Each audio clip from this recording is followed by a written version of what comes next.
Hello friends, welcome to Mysterious Stories. Mount Everest is the highest mountain in the world, found in Nepal, a nation renowned for its grand mountains. Though now Nepal is a democratic nation with a population of around 30 million, that was not always the case. Nepal was a monarchy under royal dynasty known as the Shah dynasty until 2008. Real power rested in the king, even if there was a prime minister and an elected assembly. The footage and material used in this video are non-copyrighted. I can't use the real, original footage because it's copyrighted, and that could lead to copyright issues. That's why I use non-copyrighted material in my videos to avoid any problems.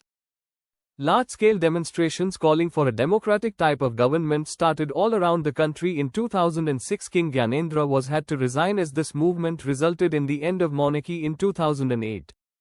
But before this political change, a horrific and sad tragedy happened that still begs issues today. The royal family was brutally massacred in 2001.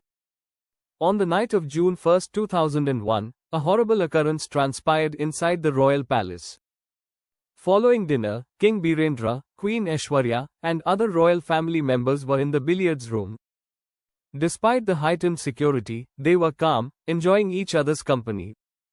Suddenly, an unforeseen act of violence changed the path of Nepal's history forever. Prince Dipendra, the eldest son of King Birendra and successor to the throne, entered the room wearing a military uniform. He was highly armed, with a submachine gun, a Glock handgun, and an M16 rifle. Without warning, he opened fire on his own family. His first target was his father, King Birendra, who was shot in the chest and neck, killing instantaneously. Chaos broke out as other family members rushed to run or take refuge. Dipendra then shot his mother, Queen Aishwarya, murdering her on the spot. He didn't stop there, he went on to kill his younger siblings and several more relatives. 7 members of the royal family were murdered, while several palace servants and others were injured. After the massacre, Dipendra turned the gun on himself and shot his head. Although he lived initially, he lapsed into a coma and died 3 days later.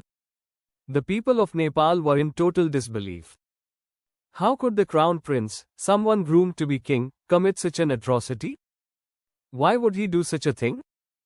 Was he genuinely the killer, or was he framed? Several theories arose.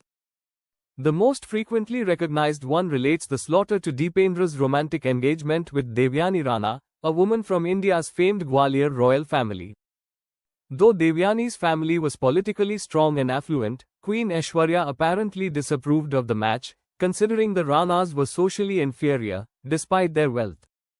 It is also reported that the queen objected to Devyani's Indian origin, thinking that such a marriage may give India undue influence in Nepalese matters. This led to intense conflicts between Dipendra and his parents. It is reported that he became severely sad, feeling stuck between love and royal duty. Reportedly drunk on the night of the atrocity, Dipendra made a final phone call to Devyani before carrying out the atrocities. But this explanation, while dramatic and tragic, is not the only one. Another explanation claims that Dipendra was angry with his father's developing predisposition toward democracy. As the crown prince, he stood to lose enormous power in a democratic Nepal. According to this line of thought, his purpose was political wrath rather than personal anguish. However, a third and darker idea implies a conspiracy. Some claim that Dipendra was framed and that he was not the true killer. They point out that King Birendra's elder brother, Gyanendra, was not present at the palace during the massacre. After the deaths, Gyanendra became king, the final ruler of Nepal. Interestingly, his personal family, including his wife Komal and son Paras, were present at the palace but survived with just minor injuries. Critics ask how Gyanendra's family could have survived uninjured while the rest of the royal family was wiped out. Some assume that Paras, Gyanendra's son, masterminded the killings to pave the route to the throne. However, these remain conspiracy theories without actual evidence.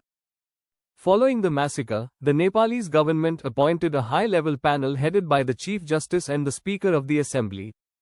They examined over 100 palace officials and decided that Dipendra was responsible for the killings.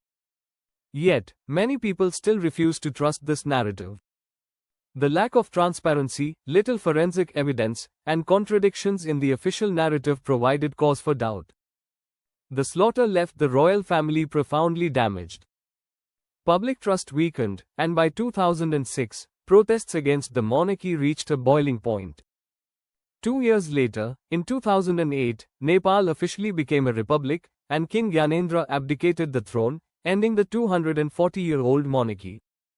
The truth behind the royal massacre may never be fully understood. Whether it was a grieving prince, a power struggle, or a deep-rooted conspiracy, only those present that night fully understood. And most of them are gone.